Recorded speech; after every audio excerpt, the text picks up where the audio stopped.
мен буга чейин дагы интернет тармактар, булактар аркылуу кайрылуулар жасап келген бийликке кабар, бийлик башчыларына. Бүгүн дагы кайрылганга аргасыз болуп жатам. Бир нече жолу кайрылуулар жасадым. Себеби үнүм эч жерге жетпей атат. Жалал Абад шаарынын тургуну боломун. Арызым кайрылган бул үй маселеси. Жалал Абад шаарында Тагыраев айылында өзүмө караштуу турак үйүмдү алмаштырам деп алданып калып, Кадыров Айсел, Кадыров Айжамал аттуу бир туугандарга. Ал Кадыров Айсел Мирлан Кожохматов дегендин жубайы болот. Ал эми Кадыров Айжамал бир тууган балдызы болот. Мен алдап үйүмдү алып алышып, мен өзүм балдарым менен кошо көчөгө чыгарып коюшкан. Бул боюнча арыз жазганмын.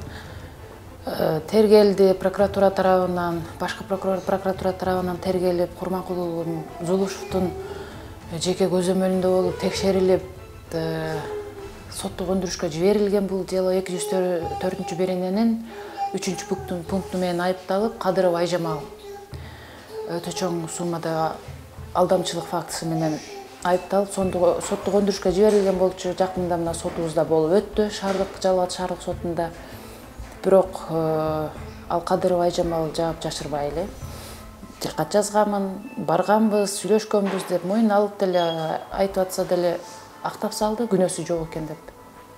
Канча прокуратурадан текшерилген бул иш, кылмыштын курамы бар экен деп анан кийин сотко өткөзгөндө тергөө тарабынан, прокуратура тарабынан, башкы прокуратура тарабынан ошентип текшерилип сотко өндүрүшкө берсе деле судья Шерматов Миран тарабынан Кадыров Айжамал акталып кетти. Себеби буга чейин деле айтып жүргөмүн, ал Кадыров Айжамалдын бир тууган жездеси Мирлан Кожохматов деп бизде азыр Сузак районунда прокуратурага кайра келиптир жумушка. Анын бир тууган эниси Денислам Кожохматов Жалал Абад шаардык соттун сот аткаруучуларынын төрагасы болуп отурат. Анын агасы Калмамат уулу Алтынбек деп биздин Жалал Абад шаардык соттун төрагасы болуп отурат. Булар да бир семейный бизнес болуп калыптыр да, бул алдамчылык фактысы. Бул жөнөкөй адам мындай иштер кылбайт. Мен биринчи жолу эмес экен бул үй бүлөк алданган. Мен үчүнчүсү болуп атам. Азап чегип мынтип сыздагандардын үчүнчүсү мен экенмин. Булар көнүп калышкан. Себеби сотко барса өзүнүн агасы, сот аткаруучуга барса төрагалык өзүнүн агасы, прокуратурада өзүнүн жездеси. Бир үй бүлө болуп эле, бир клан болуп, Жалал Абадты башкарып калышыптыр. Бизде адилеттүүлүк деген жок. Мисалы көбүңөр деле уксаңар керек, жакында эле мына Бишкек шаарында Темирлан Кожохматов деген дагы кудушу 204-беренен алдамчылык фактысы менен митинг болду, элдер чыгып атат. Булар да семейный бизнес экен. Бул буларды ким тыят? Мына ушул күнгө чейин бир жылга жетпеген убакыт болуп атат мен арыз жазгандан бери. Канча сот болду, жарандык тартипте кайрылдык, кылмыш иши боюнча, уголовный боюнча кайрылдык. Жок, эч кандай акталып кетип атат. Өздөрү деле жаап жашырбай эле айтып атат, мен акталып кетем. Жалал Абад все мои люди, тут все мои люди деп колуңан эч нерсе келбейт деп. Кылмыштын изи туруп, үйдү алып жарым акчасына сатып берип атат. 3 бөлмөлүү спутник шарчасында 3 бөлмөлүү үйдү 1.372 миңге. Арыз жазылганына, талаш үй экенине карабастан, арестке салынып атканына карабастан сатып берип атпайбы? Анан дагы мындан арттагы эмне далил? Кадастр мекемесинде күбөлөр келип, түздөн түз күбө берип атат, көрсөтмө берип атат. Алмаштырган, болгон, мындай болгон деп аларды оңдоп түздөп коюптур. Шерматов Мирандын чыгарып берген өкүмүндө оңдоп түздөлгөн, көрсөтмөлөр жарымын алып салган. Шерматов Миранга келсек, эл аксыктап мен үйүмдү алдырып койдум, мындай көчөдө калып атам, балдарым менен ысык суукта жардам бергиле деп арыз менен кайрылып жардам сурап барсам, кайра менин телефонумду алып алып, мен өзүмдү коркутуп, сени жоопко тартам, сени антем, сени мынтем деп отвод бердик. Шерматов Миранга ишенбестик көрсөттүк. Башка судья карап берсин, ишенбейбиз деп. Себеби буга чейин $5000 акча суммалар ташталып атат деген сөздөр болду. Шерматов Миранга отводду канааттандырбай койду, өзүм карап өтүрүп берем деп, актап салды. Буларга ушулардын кылган иштерине ким жооп берет деген сөз бар. Ким жооп берет? Мына бийлик башчыларына дагы кайрылар элем. Урматтуу бийлик башчылары, Камчыбек Ташиев Кыдыршаевич, Садыр Жапар Нуркожоевич, сиздерден чоңдон чоң өтүнүч, башкы соттун төрагасына да кайрылмакчымын. Сиздерден чоң өтүнүч, биздин Жалал Абад шаарына да бир көңүл буруп коюңуздарды суранабын. Бир эле өзүм эмес, башка жөнөкөй жарандардын да атынан да суранмакчымын. Себеби Жалал Абад шаарына көңүл бурбай койдуңуздар. Кылмышкерлердин үй бүлө мүчөсүндө кылмышкерлер бар адамдар төрагалык кылып отурушат, прокуратурада, сотто, сот аткаруучуларда төрагалык кылып отурушат. Сиздерден сураныч, ушуларга бир көзөмөл жүргүзүп бериңиздер.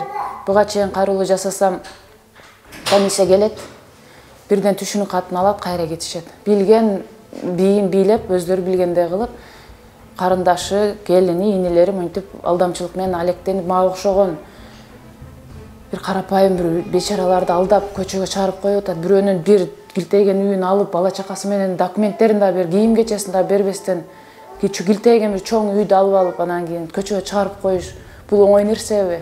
Жоопко тартылыш керек да, туягын тыйган бирөө болуш керек го булардын дагы. Бекеринен асман тиреп басып жүргөн жок алар. Көчөмө көчө музыканы коюп алышып, Жалал Абад биздики весь мой город, тут все мои люди дешип. Сиздерден чоң суранат элем, урматтуу бийлик башчылары, урматтуу Садыр Нуркожоевич.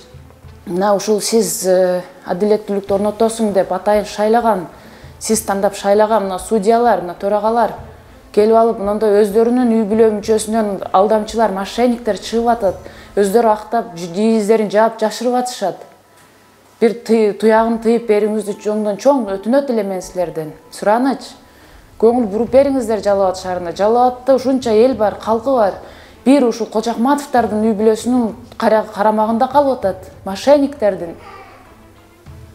Бизде кыргызда сөз бар, жанагындай үй бүлөңдөн башта деп, акыйкатты, адилеттүүлүктү, адалдыкты үй бүлөңдөн башта дейт. Булар өздөрүнүн үй бүлөсүнөн ушул мошенниктер чыгып, бир эмес 3-4 үй бүлөнү үйлөрүн тартып алып көчөдө калтырып атат бала чакасы менен. Анан ушулар төрагалык кылып кантип отурушат, кантип адилеттүүлүк орнотуп отурушат. Бизде болобу мындай сотторго ишенич деген, соттун алдына барсаң наразы болгон адам ошончо. Ишенип судьяга арызданып барсаң, судьянын кылган мамилеси бул болсо, отвод берсең, кара канаттандырбай, кайра өзүңдү коркутуп, телефонумду алып алып, мен сени сотко берем, мен сени жоопко тартам деп. Мына ушул адилеттүүлүк. Урматтуу Камчыбек Ташиевич, сиз дагы мына биздин Жалал Абад шаарына көңүл буруп бериңизди чоңдон чоң өтүнөмүн. Коррупцияны тамырлашып калышкан. Жалаң өзүнүн туугандарын отургузуп алган Жалал Абадта. Текшерип бериңиздер. Айы болсо жоопко тартып бериңиздер, суранат элем. Бир ушул Жалал Абадтын сотуна, сот аткаруучулардын, прокуратуралар көңүл буруп коюңуздар, суранамын сизден. Урматтуу Садыр Нуркожоевич, сизге дагы бир кайрылып айтайын. Сураныч сизден, көңүл буруп коюңуздар ушул Жалал Абад шаардык сотуна, сот аткаруучулардын төрагасына, үй бүлөлөрүнө. Булар эмне менен алектенип атат, кантип иштеп атат, судьялары бардыгы сатылып бүткөн, акыйкат, адилеттүүлүк нерсе калбай калды бизде. Сураныч сизден, бир чара колдонуп бериңиздерчи ушул жерге, ушул Жалал Абадка да бир көңүл буруп, тазалап бериңиздерчи мына Кожохматовдордун үй бүлөсүнөн. Кантип булар бирөөнүн килтейген үйүн тартып алат дагы, жоопко тартылбастан, бир сом кайтарбастан, кийим кечесиз көчөгө калтырып коюп, жыргап жашап кетишет. Бул биринчи мен эмес экен, мен биринчи болсом дагы көнүп калган семейный бизнес болуп атат буларда. Тамырлашып кеткен. Сотко барсаң да Кожохматов, судьяга барсаң да Кожохматов, прокуратурага барсаң да Кожохматов, адвокатына барсаң да Кожохматовдор. Буларды бир тазалаш керекпи акыры? Сиздерден суранат элем, чоңдон чоң өтүнүч, же бир акыйкаттуулук, адилеттүүлүк жетиш үчүн, орнош үчүн ызылдаган митинг болуш керекпи? Сөзсүз түрдө, же бир адам өлүш керекпи? Сураныч сиздерден. Мен дагы уже билбей калдым кантип, эмне деп сүйлөйм. Тынчтык жок, үй бүлөм менен көчөдө калган батирде жашаймын. Коркутуулар болуп атат, Кыргызстандан чыгып кет деп, Кожохматовдордун үй бүлөсү тарабынан. Менин үйүмдү алып алып көчөгө чыгарып койгон аз келген себеп, мен Кыргызстандан да чыгып кетишим керекпи? Бул эмне деген үй бүлө? Бир чара колдонуш керек да, буларда бир жоопко тартылыш керек го. Сураныч сиздерден, бийлик башчылары мына ушул адамдарга жоопко тартып, текшерүүлөрдү кылып, Жалал Абадты мына ушул Кожохматовдордун, мошенниктердин үй бүлөсүнөн тазалап берүүңүздөрдү суранат элем.